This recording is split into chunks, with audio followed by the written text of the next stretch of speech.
Hi, this is Dr. Pachenik, and I want to talk to you about the history of voter fraud in the United States, or what we call ballot harvesting.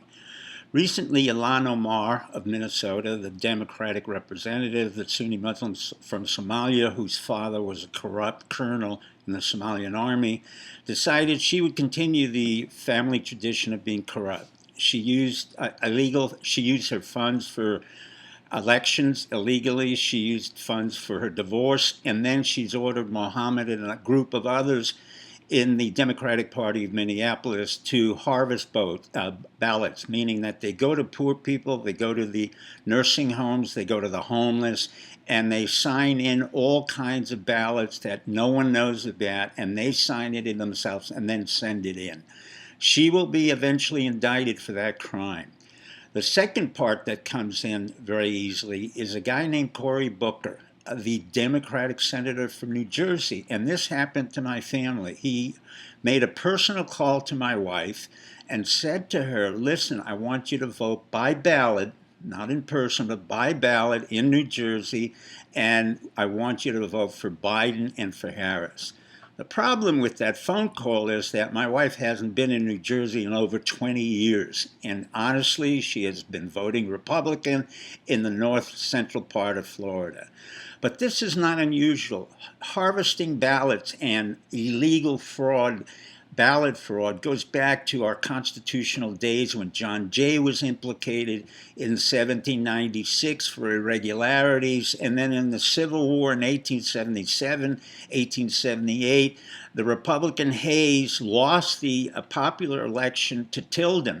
In return, however, Hayes was made the President of the United States in 1878 with an agreement that he would withdraw the northern troops from the south and he would eliminate Reconstruction. 1948, LBJ was implicated for fraud in his first election as a school teacher and as a congressman. Then we get to 1960s, where we have the problem of John F. Kennedy, who I've told you had Addison's disease and was totally inept and non-competent to run for presidency, but he invoked, along with his father, Joe Kennedy, the aid of the mafia, particularly Sam Giancarlo and Luciano and Meyer Lansky. So he came in that way. Then we had a very unusual vote in 2000 with Bush Jr. and Gore. Now, I happen to have been involved indirectly with that election.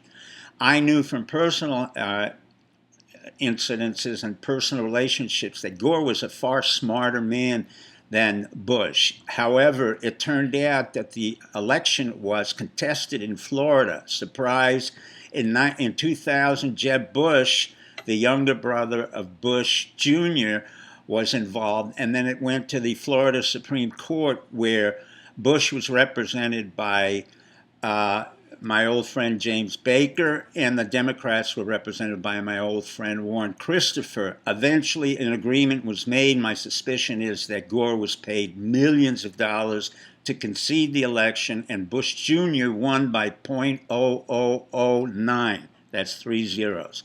So let's get to the present times. Why do we have a ballot, and why do we have an electoral college? When the founding fathers created the Constitution, they did not want a democracy. I've said that before.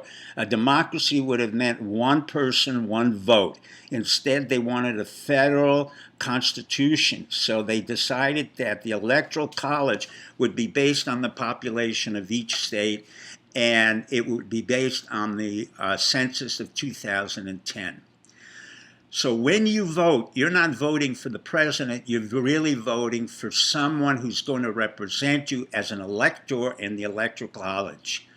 A famous president said the following: when you vote, it's like shooting with a rifle, and you shoot at the master. That's Teddy Roosevelt. Marcuse, a neo-Marxist, said, when you vote for the master, you neither get rid of the master, but you maintain the slavery. On that note, good night and good luck. Oh, for trying.